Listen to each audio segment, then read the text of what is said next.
Bismillah ar-Rahman ar-Rahim.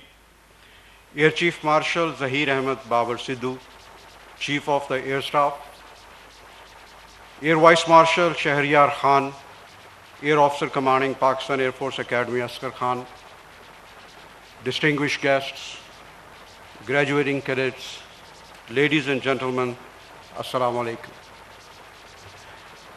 It is a matter of immense pleasure to be here today on the graduation ceremony at Pakistan Air Force Academy Asghar Khan. I am especially pleased to see the excellent standard of parade, which has always been the hallmark of this esteemed institution. On this special occasion, I extend my heartfelt congratulations to the graduating cadets as well as their parents and family members.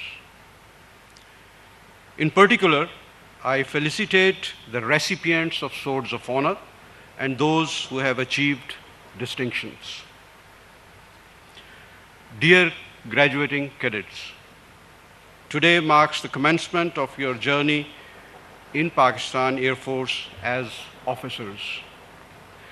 No doubt, you have received rigorous training at the world-renowned academy, which continues to produce leaders with sound character, exacting discipline, and strong value system.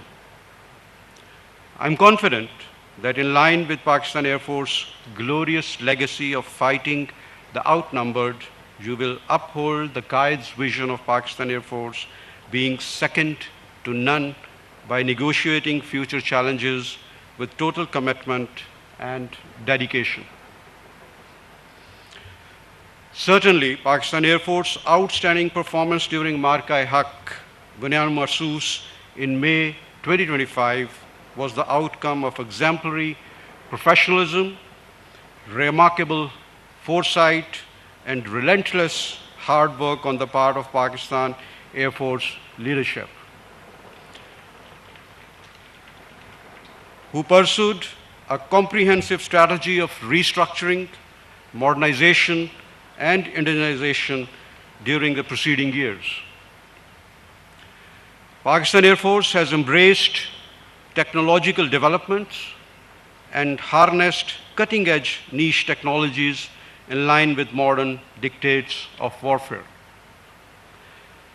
As a result, Pakistan Air Force has, alhamdulillah, attained exceptional mastery in the employment of well-integrated multi-domain capabilities, especially in electronic warfare, space, and cyber domains, which are battle-tested and being acknowledged around the globe. I appreciate each and every member of Pakistan Air Force for the job well done in testing. Takes pride in the achievements of Pakistan Air Force, especially during the conflict in May last year.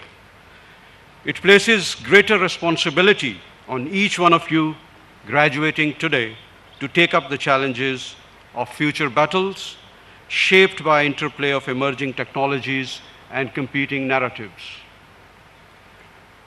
Ladies and gentlemen, I take this opportunity to share that Pakistan Navy is also making significant headway towards modernization of its fleet in synergy with sister services.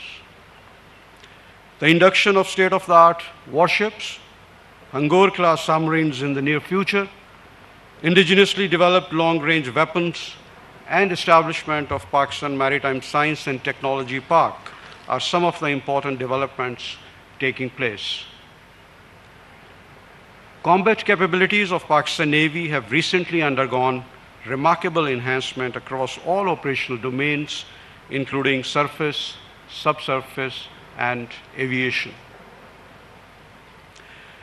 Pakistan Navy is also conducting Aman series of multinational maritime exercises biannually, showcasing Pakistan's resolve to promote peace, foster collaborative maritime security, and enhance interoperability with a growing number of participating navies. During Marka-e-Haq, Pakistan Navy successfully deterred the Indian Navy from any hostilities at sea, and it remained at bay throughout the conflict. Pakistan Navy's capability to strike vital Indian infrastructure along the coast and its essential sea lines of communication with precision and speed was key in compelling the Indian Navy to disengage and withdraw to her perceived safe zone. Today, Alhamdulillah, we stand ever ready, vigilant, and capable to deter any aggression and give a befitting response. Ladies and gentlemen, in today's highly interconnected world, conflicts have the capacity to expand not only vertically, but horizontally rather quickly, causing wider regional and even global crises. As such, modern wars no longer remain isolated. Rather, they create shock waves impacting global economies and supply chains across the oceans. In the recent US-Israel-Iran war, the impact of Strait of Hormuz's closure and subsequent controlled access reverberated, rapidly causing unprecedented mayhem in the global oil markets and distribution and logistic networks. In the prevailing geostrategic landscape, there has been a profound influence of these developments, not only on one country, but the region and the world at large.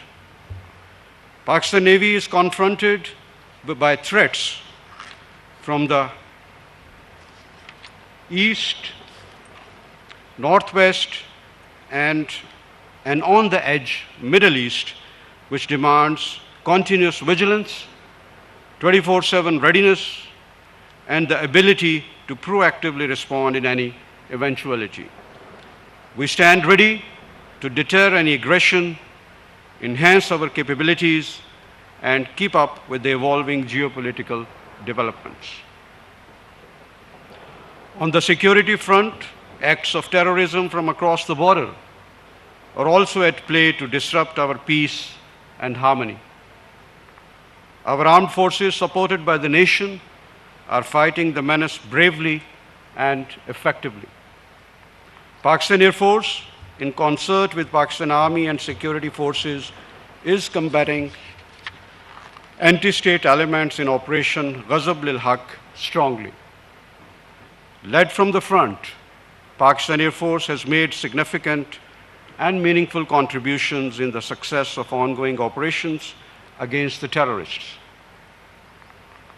Overall, the trust and confidence in our armed forces and the Pakistani nation has grown exponentially, given Pakistan's political and military leadership's untiring, selfless, and sincere facilitation efforts to help bring about ceasefire in the Middle East conflict through Islamabad talks.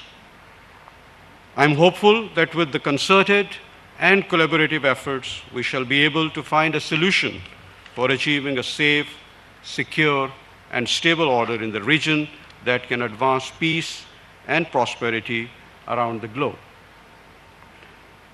Dear graduating cadets, in the end, I once again congratulate you and wish you Godspeed in your future endeavors. I also appreciate Air Officer Commanding Pakistan Air Force Academy, Asghar Khan, and his well-motivated team for their dedicated efforts towards educating, training, and grooming the cadets. I am once again thankful to Air Chief Marshal Zahir Ahmed Babar Sidhu, Chief of the Air Staff, for inviting me on this auspicious occasion. I am also grateful to the distinguished guests for their presence today. May Allah Almighty grant us strength to serve our beloved country with honor and dignity in line with the finest traditions of our predecessors. Ameen. I thank you all. Pakistan Air Force, Zindabad, Pakistan, Paindabad. Thank you.